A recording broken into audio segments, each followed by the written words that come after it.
Hello everyone ଆପଣ ସମସ୍ତଙ୍କୁ ସ୍ୱାଗତ କରୁଛି ମୋ ୟୁଟ୍ୟୁବ୍ ଚ୍ୟାନେଲ୍ ଷ୍ଟଡି ୱିଥ୍ ଧର୍ମେନ୍ଦ୍ରକୁ। ଆପଣ ସମସ୍ତଙ୍କ ପାଇଁ ଗୋଟେ ଖୁସି ଖବର ଯେ କିଛି ଗୋଟେ ନୂଆ ଭ୍ୟାକେନ୍ସି ଆସିଛି, ଯେଉଁଟା କାହା ଦ୍ୱାରା ଆସିଛି ନା ତୁମର ଦିଲ୍ଲୀ ପୁଲିସର ଯେଉଁ କନେଷ୍ଟବଳ ଭ୍ୟାକେନ୍ସି ସେଇଟା ଆସିଛି, ଯେଉଁଟାକି ଅଲ୍ ଇଣ୍ଡିଆର ସବୁ ଛୁଆମାନେ ସେଇଟା ଆପ୍ଲାଏ କରିପାରିବେ। ସବୁ ଷ୍ଟେଟ୍ରୁ ଛୁଆମାନେ ଯାଇକି ସେଠି ଆପ୍ଲାଏ କରିପାରିବେ। ଟୋଟାଲ୍ ଭ୍ୟାକେନ୍ସି ଯଦି କହିବ ତାହେଲେ ଟୋଟାଲ୍ ଭ୍ୟାକେନ୍ସି ଆମର ଅଛି 7,565ଟା ହେଲା। ତମର 7,565ଟା ଭ୍ୟାକେନ୍ସି ରହିଛି ଟୋଟାଲ୍ ଉପରେ। ତ ତା ବିଷୟରେ ଆଜି ଆମେ ଡିଟେଲ୍ସ ପୁରା କଥା ହେବା, କୋଉମାନେ କ'ଣ ଆପ୍ଲାଏ କରିବ, କୋଉଠି ଯାଇକି ଏକ୍ଜାମ୍ ଦେବ। ତମର ଏକ୍ଜାମ୍ ହିଁ ବାଲେଶ୍ୱର, ଭୁବନେଶ୍ୱର ୟାରି ଭିତରେ ହିଁ ହେବ। ତ ଡିଟେଲରେ ସେଇଟା ସବୁ ଅଛି, ନୋଟିସ୍ରେ ସବୁ ଲେଖା ହେଇଛି, ଯାହା ବିଷୟରେ ଆମେ ଦେଖିବା। ଭଲ ଦରମା ଅଛି, ଭଲ ସାଲେରୀ ଅଛି, ଇନକ୍ରିମେଣ୍ଟ ଅଛି। ତ ସେଇ ତା ବିଷୟରେ ପୁରା ଡିଟେଲ୍ ୱେରେ ଦେଖିବା, କେମିତି କ'ଣ ଫିଜିକାଲ୍, କେମିତି କ'ଣ ତମେ ସିଲେକ୍ଟ ହେବ, କେତେ କ'ଣ କ୍ରାଇଟେରିଆ ରହିଛି, ତମର ଏଜୁକେସନ୍ ଲେଭେଲ୍ କ'ଣ ମାଗୁଛି, ସବୁ କିଛି ଏ ବିଷୟରେ କଥା ହେବା। ଓକେ, ଦେଖ ଏଇଟା ଗୋଟେ ଏସ୍ଏସ୍ସି ତରଫରୁ ଆମର ଷ୍ଟାଫ୍ ସିଲେକ୍ସନ୍ କମିଶନ ତରଫରୁ ଗୋଟେ ନୋଟିସ୍ ଆସିଛି।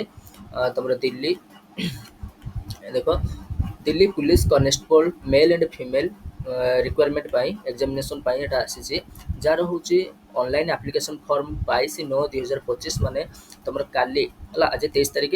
ତ କାଲିଠାରୁ ଏଇଟା ଅଲରେଡ଼ି ଷ୍ଟାର୍ଟ ହେଇଯାଇଛି। ତମର 22 ସେପ୍ଟେମ୍ବର କତରୁ ଷ୍ଟାର୍ଟ ହେଇକି 21 ଅକ୍ଟୋବର ଯା, ମାନେ 1 ମନ୍ଥ ତୁମ ପାଖରେ ଏଇଟା ଅଛି। ଏଟାକୁ ଯାଇକି ତମେ ଆପ୍ଲାଏ କରିପାରିବ, ଦୋକାନରେ ହଉ କିମ୍ବା ନିଜ ଲ୍ୟାପଟପ୍ରେ ହଉ, ତମେ ଯାଇକି ତାକୁ ଆପ୍ଲାଏ କରିପାରିବ। ଆଉ କ୍ଲୋଜିଂ ଡେଟ୍ କେବେ ନା ଆପ୍ଲାଏ କେବେ ବନ୍ଦ ହେଇଯିବ ନା 21/10, ମାନେ ହେଉଛି ତମର 21 ତାରିଖ, ଅକ୍ଟୋବର 21 ତାରିଖରେ ଏଇଟା ବନ୍ଦ ହେଇଯିବ।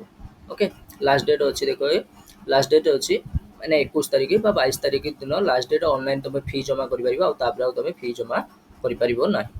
ଓକେ, ଯଦି ପଚାରିବେ ଏକ୍ଜାମ୍ କେବେ ହେବ, ଯେଉଁଟାକି ଏକ୍ଜାମ୍ ତମର ଡିସେମ୍ବର ଟୁ ଜାନୁଆରୀ ଭିତରେ ହେବ। ଧର ଜାନୁଆରୀ ବି ନେଇଗଲେ, ଏଇଟା ଅଛି ସେପ୍ଟେମ୍ବର, ଅକ୍ଟୋବର, ନଭେମ୍ବର, ଡିସେମ୍ବର, ଜାନୁଆରୀ। ତୁମ ପାଖର ତିନି ମାସ ପାଖାପାଖି ଅଛି ତାକୁ ପ୍ରିପେୟାର କରିବା ପାଇଁ। ତୁମେ ଆରାମସେ ପ୍ରିପେୟାର କରିକି ୟା ପାଇଁ ବହୁତ ଭଲ ଭାବରେ ଯାଇକି ତୁମେ ଏକ୍ଜାମ୍ ମଧ୍ୟ ଦେଇପାରିବ।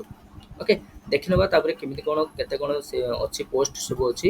ଉଭୟ ମହିଳା ଓ ପୁରୁଷ ଲୋକ ସମସ୍ତ ହେଉଛି ଏଠାରେ ଆପ୍ଲାଏ କରିପାରିବେ। ତୁମର ଯଦି ସାଲେରୀ ଦେଖିବ, ସାଲେରୀ ହେଉଛି ପେ3 ସାଲେରୀ ରହିବ। ଗ୍ରୁପ୍ ସିର ଜବ୍ ଏଟା, ଯେଉଁଟା 21,700ରୁ ଷ୍ଟାର୍ଟ ହେଇକି 70,000 ପାଖାପାଖିର ତୁମର ସାଲେରୀ ପର୍ଯ୍ୟନ୍ତ ଯିବ। ଗୋଟେ ଆଚ୍ଛା ଖାସା ସାଲେରୀ ଯିବ ଏଟା ତୁମର। ତାପରେ ଦେଖ ଭ୍ୟାକେନ୍ସି ପୋଷ୍ଟ ଯଦି ଦେଖିବ, କନେଷ୍ଟବଳ ମେଲ୍ ମାନଙ୍କର ଭ୍ୟାକେନ୍ସି ପୋଷ୍ଟ ଅଛି 4,408ଟା।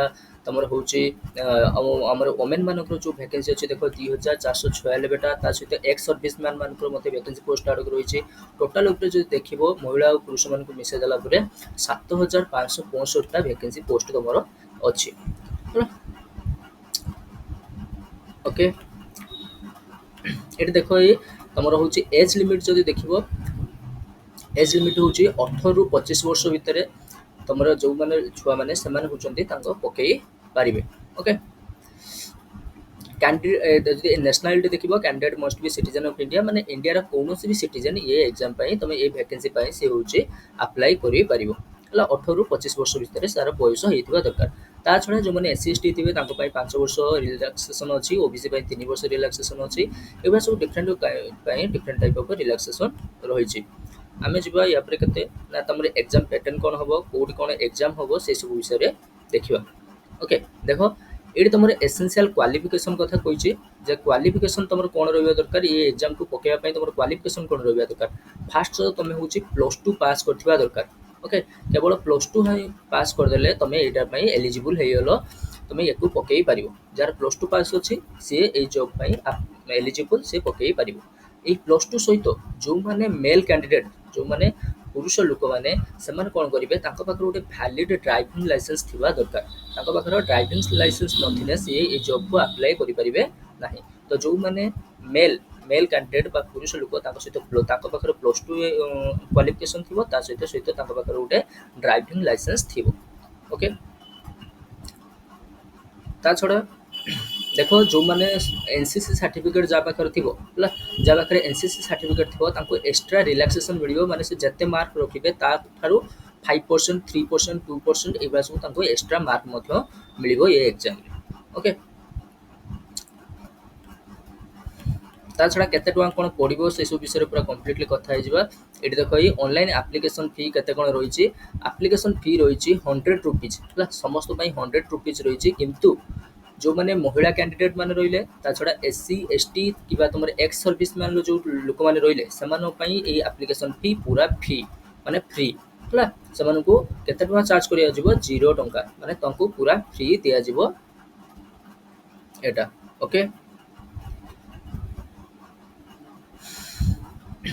କେବଳ ତମର ଯୋଉମାନେ ଓବିସି ରୁ ରହିଲେ ଜେନେରାଲ କାଷ୍ଟ ରହିଲେ ଆଉ ଯେତିକି ପୁରୁଷ ଲୋକମାନେ ରହିଲେ ସେମାନେ ହଉଛନ୍ତି କଣ ତାଙ୍କ ପାଇଁ 100 ଟଙ୍କା ନହେଲେ ଆଉ ଯେତିକି ମହିଳା କିମ୍ବା ଏସଏସଟି ମାନଙ୍କ ପାଇଁ କଣ ଦିଆଗଲା ତମର ହଉଛି ଫ୍ରି କରିଦିଆଗଲା ଏଇ ସାର୍ଟିଫିକେଟ ଆମର ଏକ୍ସାମ ରେ ଯୋଉ ଫର୍ମ ଫିଲଅପ କରିବ ପୁରା ଫ୍ରି ଅଛି ଓକେ